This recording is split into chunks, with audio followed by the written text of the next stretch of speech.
Hari ini kita bakal ngobrol-ngobrol soal gimana sih update-update terbaru tentang COVID-19 ini. Habis itu juga mungkin kita share lebih banyak lagi tentang cara penyebarannya, cara penularannya, dan apa-apa yang kita bisa antisipasi ya. Dan juga ada Ya, kampanye-kampanye yang sedang berjalan juga di sekarang ini ya. Mungkin bisa sedikit perkenalan tentang Dr. Ronald. Ini Dr. Ronald Irwanto ini ahlinya nih. Jadi kita dapat kesempatan ngobrol sama ahlinya tentang tropical disease ya. Ya seperti yang kita tahu wabah corona ini atau yang juga disebut COVID-19 ini sudah mulai menyebar di seluruh dunia sejak Desember ya. Benar ya? Desember 2019 ya, dan ya. hingga sekarang yang hari-hari ini lagi heboh, Ekuador lagi parah-parahnya ya, hancurnya banyak banget korbannya. Nah kita tentunya nggak pengen jadi kayak di Ekuador. Nah apa-apa aja sih nih yang kita bisa lakukan sebagai komunitas,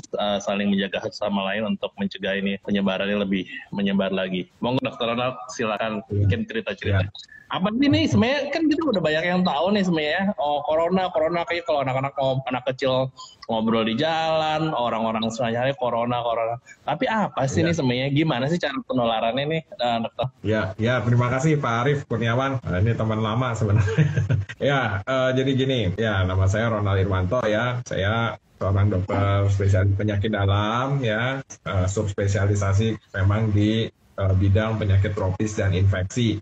Ya, saat ini memang saya Perkumpulan Pengendalian Infeksi Indonesia, juga menjadi tim COVID di salah satu rumah sakit di Jakarta. Nah, ini update data ya, tanggal 19 April ini yang dirilis oleh pemerintah Republik Indonesia. Per 19 April kemarin di Indonesia ini sudah ada 6.575 orang yang positif corona ya, ini yang dirilis oleh pemerintah Indonesia. Nah, jumlah ini sebenarnya masih belum, kalau memang betul jumlahnya segini, ini masih belum terlalu besar sebenarnya ya. Saat ini kayaknya yang jadi epicentrum dunia untuk COVID justru Amerika Serikat, negara adidaya, superpower ya.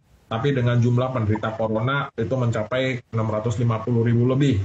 Ya, dan celakanya katanya mereka nggak mau tuh di karantina, mereka nggak mau di physical distancing, mereka tetap mau bekerja dan masih mau berkumpul-kumpul. Ya, nah, jadi kondisinya seperti itu. Sebenarnya grafik corona sendiri di beberapa negara seperti di Spanyol misalnya sudah menunjukkan penurunan sih sebenarnya, dan mudah-mudahan ini indikator yang baik ya. Italia juga mulai steady ya, mudah-mudahan ini indikator yang baik untuk perkembangan corona selanjutnya ya. Nah, mengenai virus corona sendiri, sebenarnya virus ini adalah virus yang menyerang saluran nafas ya. Kalau kita lihat virus corona ini sebenarnya virus yang udah dikenal sejak lama, terutama di bidang tropical medicine ya. Nah, tetapi memang pada beberapa kesempatan virus corona ini menjadi wabah ya, menjadi masalah. Sebenarnya merebaknya virus corona nggak cuma kali ini aja. Dulu kita beberapa tahun yang lalu mungkin kita mengenal ada penyakit SARS ya, Severe Acute Respiratory Syndrome. Ini juga penyebabnya sama,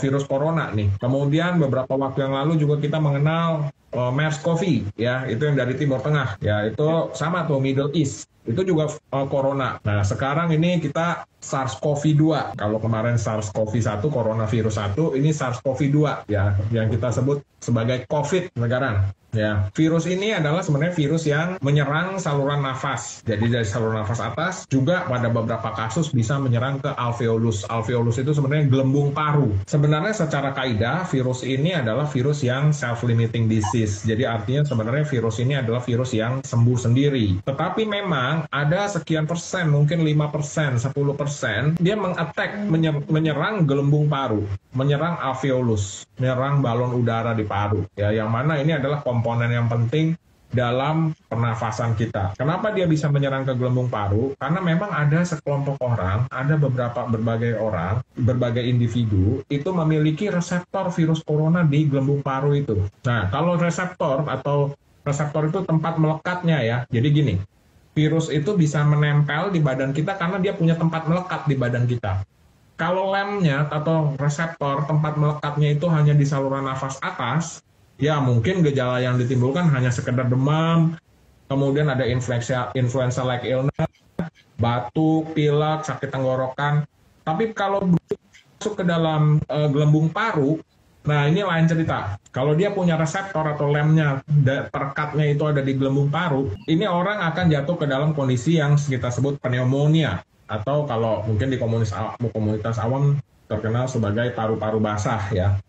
Nah, masalahnya kalau dia masuk ke gelembung paru, itu fatal, bisa menyebabkan pneumonia dan akhirnya gagal napas. Orangnya akan jatuh ke dalam gagal napas, akhirnya diintubasi masuk alat bantu nafas. Nah, ada sekian persen, mungkin sekitar persen, 5-10% orang yang jatuh ke dalam kondisi fatalitas seperti ini. Jadi nggak semua, sebagian besar juga memang virus corona bergejala ringan atau sedang, dan sebagian besar juga dia sembuh sendiri.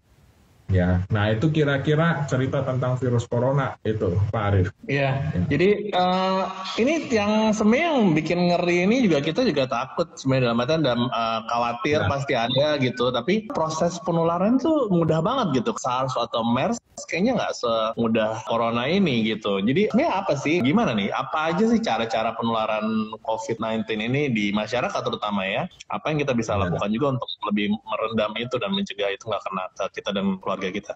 Sebenarnya gini, sampai sejauh ini ya memang penularan dari corona ini seperti yang sampai saat ini masih dianut dan dirilis oleh World Health Organization (WHO) ya, penularan virus corona ini adalah melalui droplet. Ya, droplet itu artinya percikan ludah. Percikan ludah itu jangan ngebayangin percikan ludah besar gitu enggak ya, tapi percikan ludah yang kecil-kecil, yang mikro. Satu, penularannya melalui itu. Kedua, melalui kontak. Ya, kontak itu jadi misalnya begini. Jadi bukan kita kontak bersentuhan gitu atau bersinggungan kemudian timbul tertular, bukan. Tapi seandainya misalnya saya pengidap, kemudian saya batuk atau bersin, kemudian saya berjabat tangan dengan orang lain. Nah, orang lain yang menjabat tangan saya ini kemudian dia megang hidungnya, megang mukanya. Nah, itu dia kontak. Jadi penularannya itu melalui droplet dan kontak. Oleh karena itu kalau kita belajar dari peristiwa di Wuhan, ya, Wuhan itu begitu terjadi virus corona merebak di seluruh kota, maka langsung oleh mereka dilakukan lockdown. Satu kota itu bukan di lockdown lagi, menurut saya itu udah di shutdown sama dia. Jadi benar-benar ya kita dengar berita,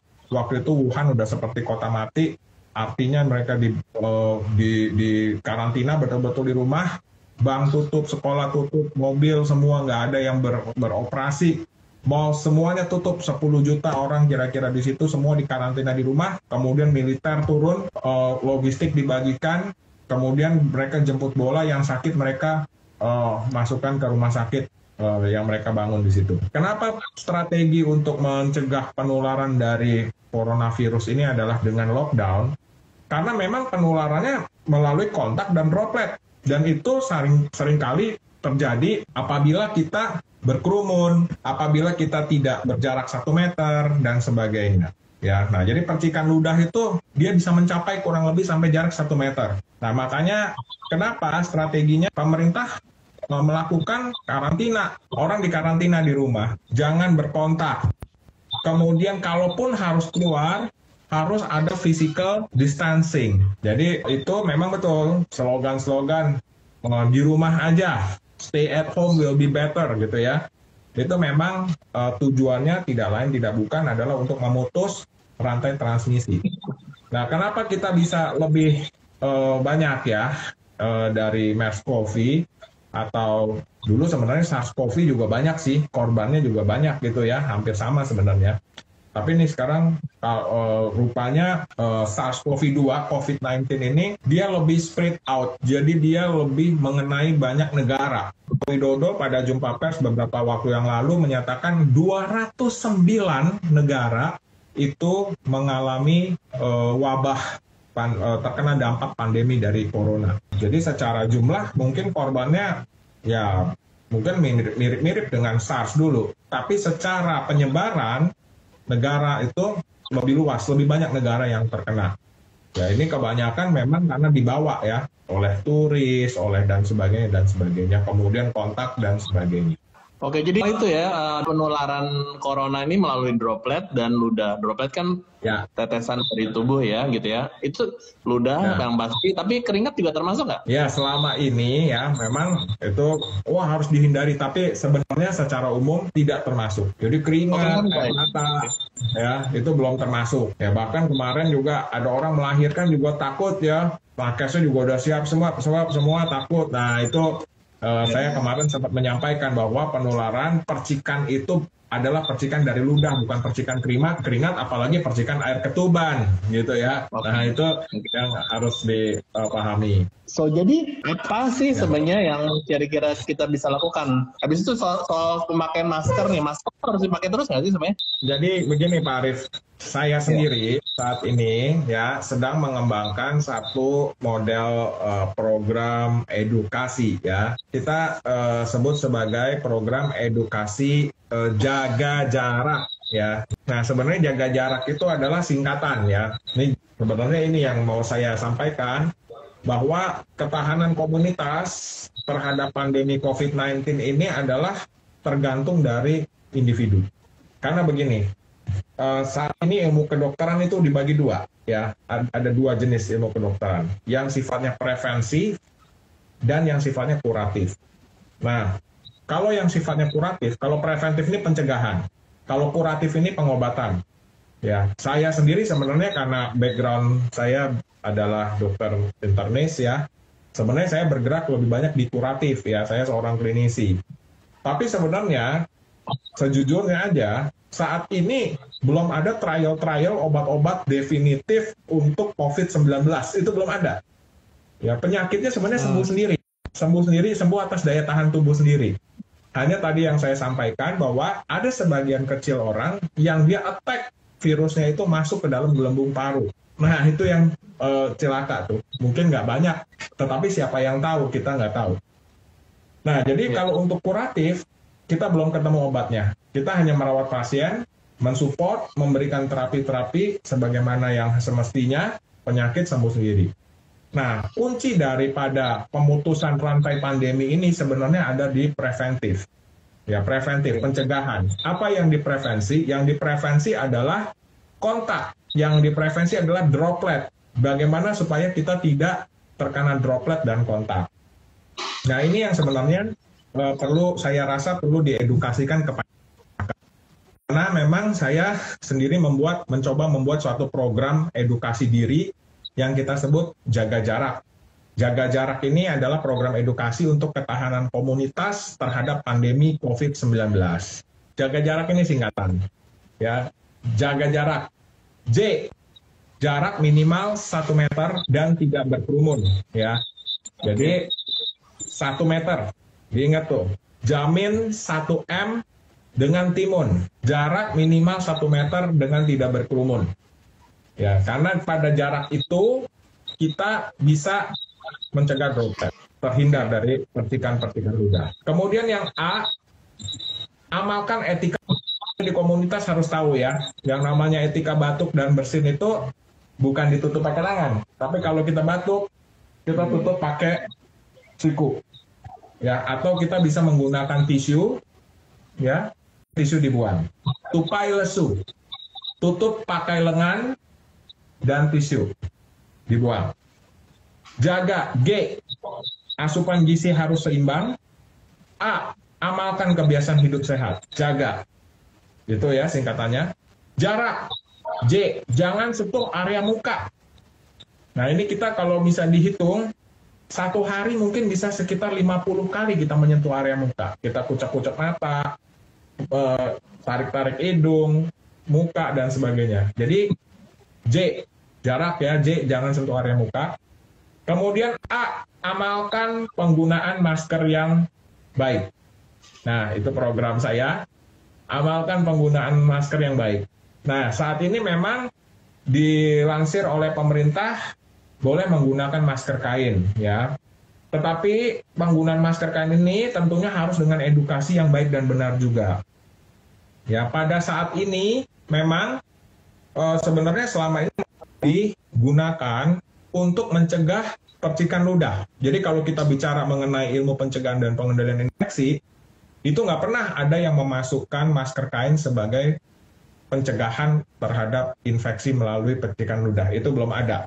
Hanya memang baru belakangan ini CDC melansir bahwa boleh digunakan masker kain secara massal di komunitas. Saya nggak tahu persis kenapa sebabnya. Tetapi menurut hemat saya, penggunaan masker kain ini harus dengan edukasi yang tepat. Kenapa? Karena seringkali juga orang lupa masker kain itu habis dipakai, dia malah dilepas, dia main datang ke rumah saudaranya, ke rumah tetangganya, dilepas, dibawa kemana-mana atau bahkan dikantongin. Udah gitu nggak cuci tangan. Ya, kemudian dia megang-megang meja, megang-megang pintu dan sebagainya. Nah, ini yang harus ditekankan supaya jangan sampai masker kain ini tujuan untuk mencegah penularan, tetapi malah justru dia memperkuat penularan. Ya, satu itu. Kedua, jangan sampai penggunaan masker yang massal di komunitas itu malah melemahkan physical distancing. Ya, ini juga udah diingatkan oleh WHO. Penggunaan masker massal boleh, silahkan dipakai, tapi jangan dilupakan physical distancing-nya. Jadi jangan sampai karena udah ada kan lagi, orang malah mulai berbondong-bondong lagi ke terminal, ke stasiun, berkumpul karena merasa udah aman pakai masker. Ini nggak boleh. Ya, kita dengan tidak menggunakan masker pun kalau kita physical distancing bisa 1 meter atau lebih, itu aman sebenarnya untuk bisa terhindar dari percikan. Jadi amalkan penggunaan masker yang baik. Kemudian R, ya, jarak R, rajin cuci tangan. Ya, ini kita seringkali juga tahu ya, wah gampang cuci tangan. Tetapi sebenarnya cuci tangan juga ada bapaknya. Ada bapak cuci tangan namanya Didier Pite, ya, dia orang Prancis, orang Swiss. Nah, pernah dengar mungkin sejawat sekalian yang namanya cuci tangan itu ada singkatannya, tepung selaci puput.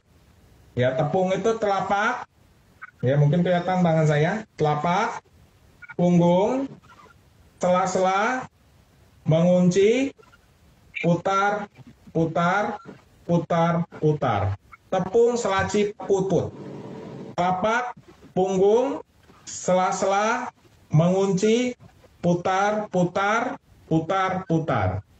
Nah, kalau punya hand rub yang berbasis alkohol, boleh dan sangat baik untuk digunakan.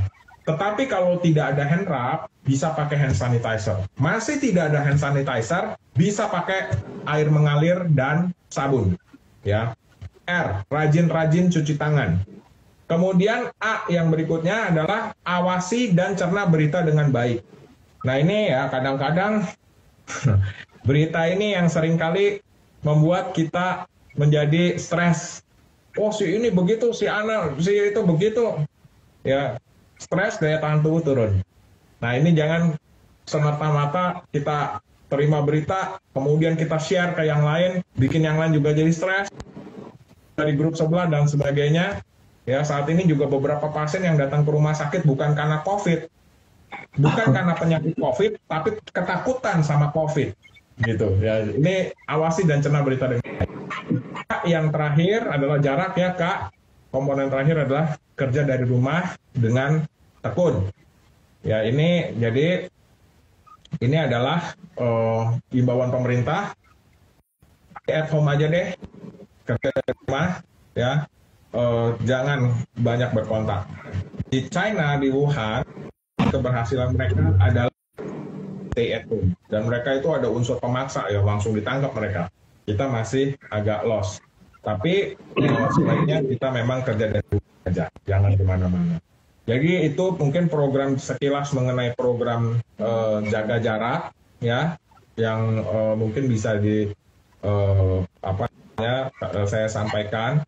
Dan ini adalah kunci untuk menurunkan resiko penularan dari gitu mungkin Pak Arif. Oke, jadi itu ya, jaga jarak itu ya. Jadi itu dengan melakukan ini kita melakukan kegiatan preventif, mencegah sebelum itu kan ya.